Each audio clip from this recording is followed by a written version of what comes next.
চিরজীবনের গোপন দরজা। মৃত্যুর পরে কি সত্যিই গল্প শেষ হয়ে যায়?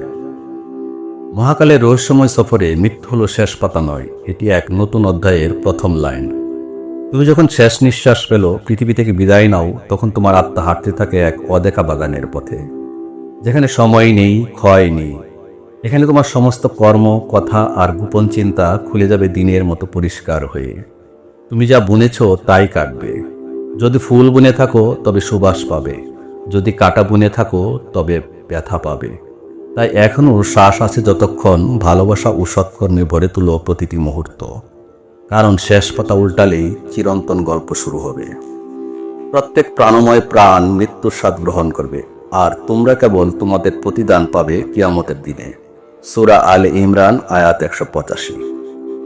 সহজ কবির সরল কথা। জীবন ক্ষণিকের, কিন্তু পরকাল অনন্তের। আজ যা রোপণ করছো, কাল সেটাই ফসল হয়ে ফিরে আসবে। তুমি কি নিশ্চিত তোমার পরকালের বাগানে ফুল ফুটবে নাকি কাটা? কমেন্ট করে জানাবে নিশ্চয়ই। ধন্যবাদ আনতে সহজ কবি।